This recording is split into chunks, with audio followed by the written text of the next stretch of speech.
Guest speaker Dr. Richard Brown. Today at the Legacy Building, the Ernie Chambers History, Arts, Humanities Museum, we gathered to discuss future steps on making sure that others are getting vaccinated as well as masking up and continuing to follow guidelines for COVID-19 as we head into the new year. I came out here because it never hurts to learn something new, and by the grace of God, me and my kids have never had COVID, but I am vaccinated. I got the first and the second shot, but I do follow protocol since the beginning by keeping me and my kids safely away from everybody.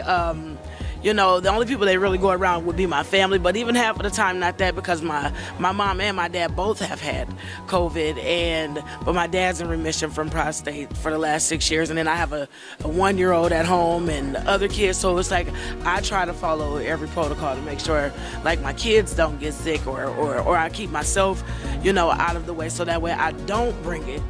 No, I just hope that everybody takes it a little bit more seriously. We're still in a pandemic. It hasn't ceased.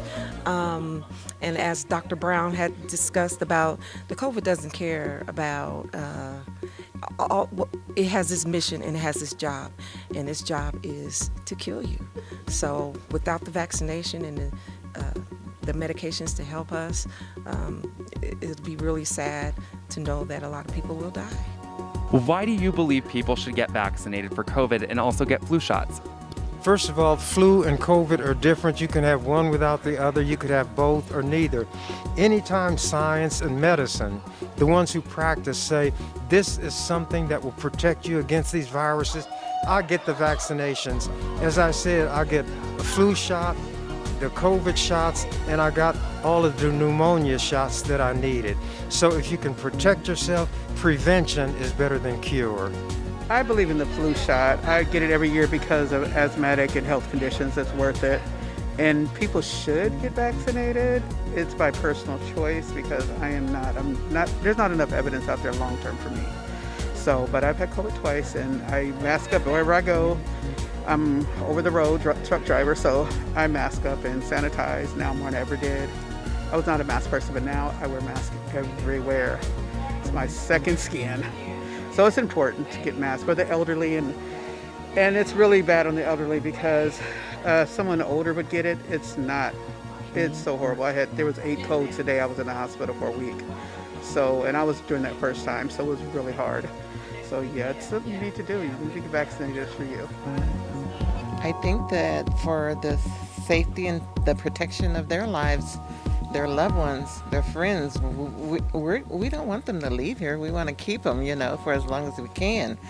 And realizing that you need to get your shot, your vaccination, so that you can save others in your family that are older, that have underlying conditions and things of that nature, and your friends. I mean, it would be terrible to say that my grandma passed because I came home with COVID and passed it on to her.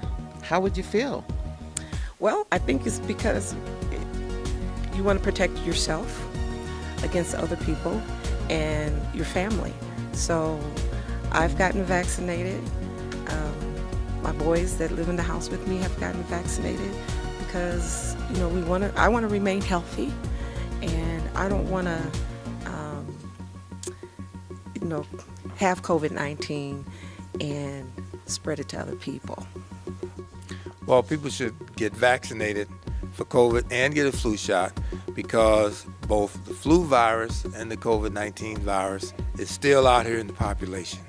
And we're entering into the winter months, into the flu season, and people are coming closer together, and that is when the virus has an opportunity to spread.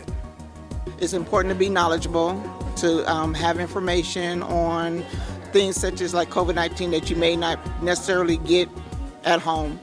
And then that it's important to stay masked up, sanitize your hands, sanitize your surfaces at home, and to not just protect yourself, but also be in a position of protecting your family.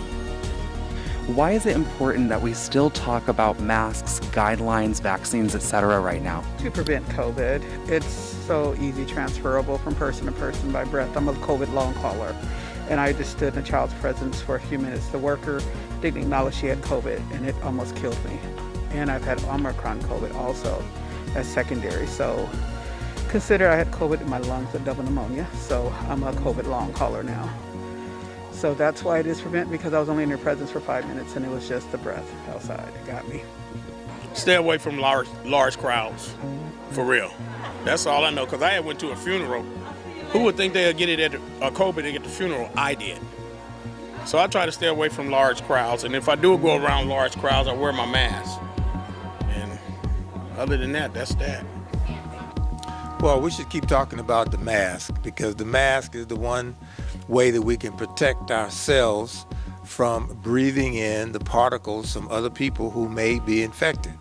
And so now that we're into the holiday season, which I say begins at Halloween, which is a couple of weeks from now, we're going into Halloween, we're going into Thanksgiving, we're going to do Christmas and New Year's. People are going to be coming together and in each other's company, and it is important that they wear a mask in those groups where they aren't sure whether other people are infected or not. And we know that when we're close to each other, the opportunity for small particles to spread amongst people, it can happen. So I encourage everybody to wear that mask whenever they feel like they should, to protect themselves. Senator Chambers, do you feel that events like this need to happen more often as we approach winter and going into next year? I think even before we go into winter, anything that gives information about COVID or SARS, the virus as I call it, that's warranted, and there ought to be more of these everywhere in this country. I haven't seen a lot of like this, but they do need to be more events like this to keep COVID aware on the front line, because right now it's just been brushed back with media and everything else. It's just like, well, there's no more pandemic, now we shut everything down. But there still is a pandemic, just don't acknowledge it because it's not worth the money now. So, but it's still something that's killing all of us, and we need more events like this in our community just to keep raise the awareness and keep it out on the front line. We need a lot more events like this. People are starting to gather more, and when we can find them gathering, we need to talk to them about what's going on, because a lot of people still don't understand how the virus works or how the flu works, and that when they're together and in the presence of each other, it's a good time to talk to them. I think in the very beginning, I don't think we all knew or understood the impact that it would have in the long run. I think we all treated it as sort of like the flu, that, okay, we'll get a couple of sniffles, we'll get sick, and then we'll get better. And we didn't realize, or maybe I should say I didn't realize, till today, in hearing the numbers of deaths across the United States, across the state of Nebraska, and then in Douglas County.